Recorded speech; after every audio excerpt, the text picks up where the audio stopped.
Hello, my name is Derek Smith. I have over 20 years as a government federal special agent, and now I bring that experience to you at home in my Special Agent Combatives program.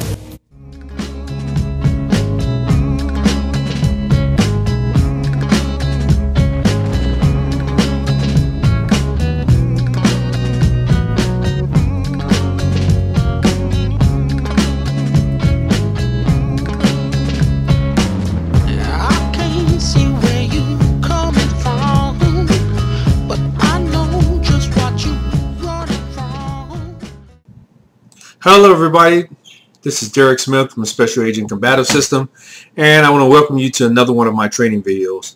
And this one's going to be a good one for you. I hope they're all good for you, but this one is going to cover the best basic self-defense moves for both men and women. All right, so I'm going to give you some of the secrets to some very simple self-defense tactics that you can adapt for yourself. All right, so you can learn how to make most of your physical abilities that you already have an effective form of self-defense in a fast, fun, safe, natural approach to your self-defense move. Everything I do, I try to do it to make it a natural body movement. Matter of fact, it's kind of funny, but when I teach elbows, I tell people to brush their teeth, boom, for the elbow, brush your teeth. I tell them to brush their hair, you know, for upper elbows and things like that. So I kind of use your natural body movement, because if you use natural body movements, it's easy to learn, number one. You won't forget it. You know, it's not like trying to use some intricate self-defense lock or takedown or something like that. It's natural body movements. And when you do that, you naturally can block and protect yourself. You naturally can strike, and it becomes very easy for you to do it. Okay? So, no course or anything out there can actually transform you or can promise to instantly transform you into a walking weapon of destruction that's going to defeat everybody at all odds. You know, I like to say that my Special Agent Combative course is a good course. You're going to learn a lot, and when you finish, you have some great self-defense techniques for yourself. However, you do have to practice them. You can't just watch the video and be an instant martial art black belt destroying combat mercenary out there or anything like that.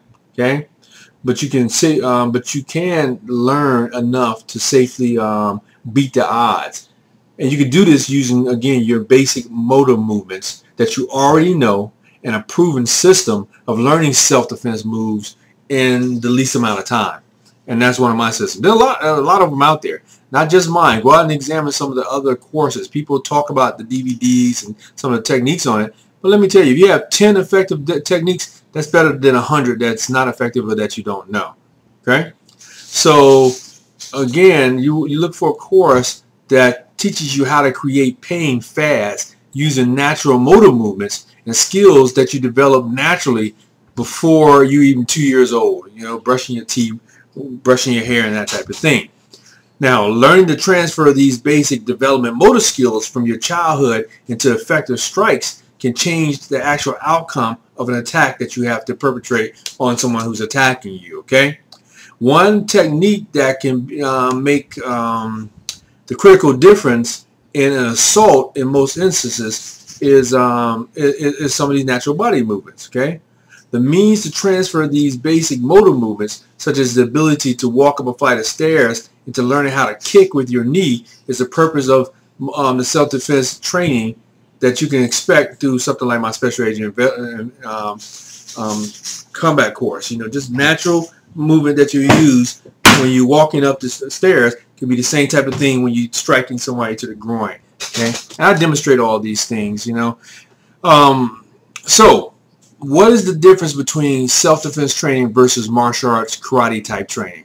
Well, martial arts is seen as a discipline where training corrects modes and perfects techniques. Okay, and with martial arts, you're concerned with basically perfection of movements. You know, we study our forms, our katas, we demonstrate them in competition and other places, and we try to develop and perfect that movement. And the art maintains strict control that you gain through obedience and through training. And when I say obedience, I mean obedience to practicing the techniques and the arts.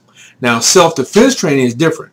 It's a system designed to utilize your body parts as a weapon and to create pain as quickly and as effectively as possible for survival purposes.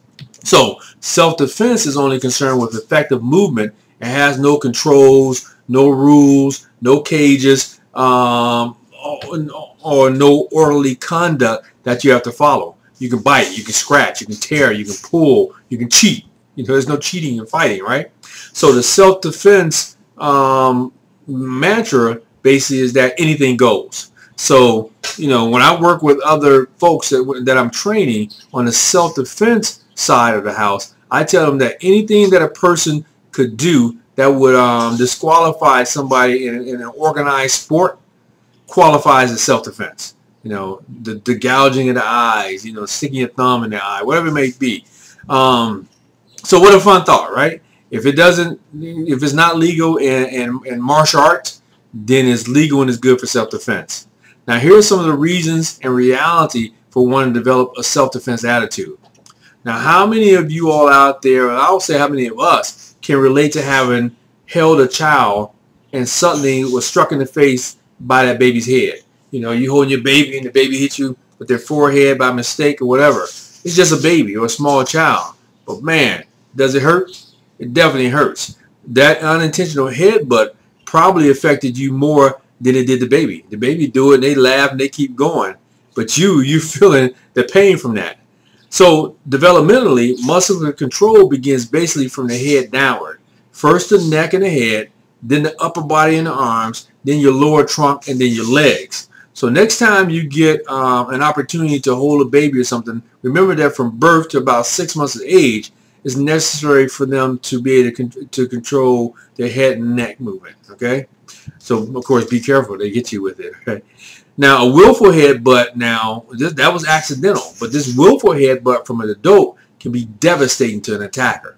So learning safe ways to use your skull as a weapon is not always instinctive, though. You have to really learn how to do it. All right, I dedicate a portion of my video on how to turn this very basic motor skill into a destructive weapon. So how much practice do you really need to repeat something you did as an infant? Not very many, do you? The biggest thing is learning how to hit with your head. I mean, mainly I use the top front of my head. I use the back of my head. I don't use my forehead when I smack somebody, but you use the head. But my point is this: it doesn't take years of black belt training in order to learn how to do an effective headbutt. So that's one of your techniques. Okay, let's move on to another one. Have you ever been struck accidentally with an elbow? So maybe you were involved in a sport at some time, and somebody turns and they catch you with an elbow, or catch you with an elbow this way, whatever it may be. Okay.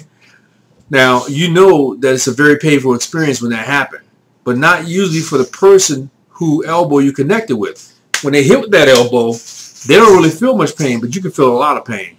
Okay? You can strike with your elbows from a lot of different directions, standing, sitting, on your back, wherever it may be. However, there are a few basic things that you need to know so that you can make sure that your elbow is used correctly and you can intentionally cause someone pain. Now, I teach maybe 3 or 4 different elbow strikes. One comes straight across, like you're brushing your teeth again. One comes straight up, like you're brushing your hair back, straight up under the chin to catch the person. I have one that comes down onto the person and strike them from a downward motion. And somebody behind you, I just have one that comes up and strike back. But as you see, that's just natural body movement. It's where your body moves anyway. Okay? But it becomes a very, very effective technique for your self-defense. All right? Now, a point that most self-defense instructors miss in the reality concept is that that all of you all need to realize, if you're watching this video, and everybody should realize, is that you need to expect to take a hit. Okay, real life is not a motion picture fantasy where Bruce Lee is fighting 20 guys and he never get hit, or the bad guy never really gets hurt. Firstly, I want your mental mindset to be prepared for some form of contact in a self-defense situation. You're going to make contact. You might get hurt. You probably likely will get hurt. The thing is to get out of it safely, right?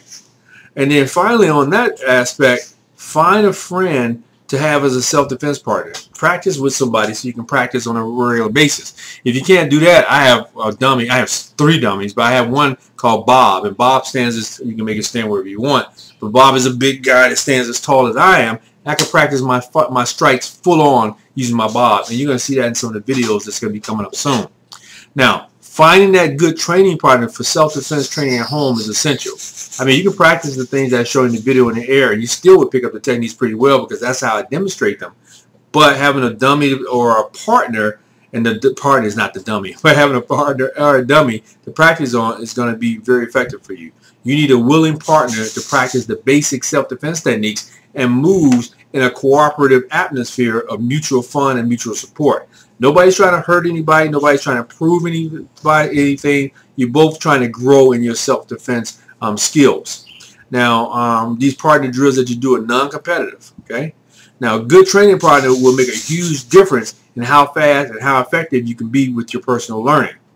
Now, speed is not necessary in order for you to lock in these motor movements. You can throw a fast elbow out, catch that person with elbow, but the practice is you should practice slow. You should get it down and make sure you know what you're doing. But as you see, you can learn these things in 5 minutes and be quite effective in them when you have a combat situation, right? But let's get back to this.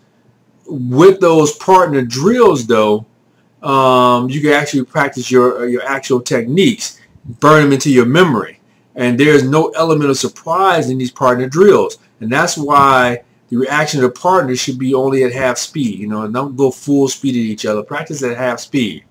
Now, partner drills are designed to help you teach about distance, timing, balance, coordination. It helps you learn how close you need to be to a person, you know, what's going to work and things like that. All of which is very valuable part of your learning process. Now, learning the basic self-defense moves that are founded on the motor skills that we've developed by the time we were 2 years old is a practical and direct approach that anybody can benefit from. Your athletic ability, your speed, your strength, your physical condition are not important part of the system. It's not an important part at all. So virtually everybody with the desire to learn can participate and benefit from learning these basic self-defense moves. And I'm talking really about the type of moves that I have, again, in my Special Agent Combatives course. You can go right down, you can find out more about it and see what I'm talking about. So I'm going to leave you with that today. Okay, a couple of basic skills that you learn, the headbutt in different kind of directions, and that elbow, and many, many more in my course that that will help you protect yourself and your loved ones. So again, this is Derek Smith from Special Agent Combatives. I hope you pick up a little thing from me, a little tip from me here and there every day when I do these videos, and I will see you in my next video. Again, stay safe out there. Thanks.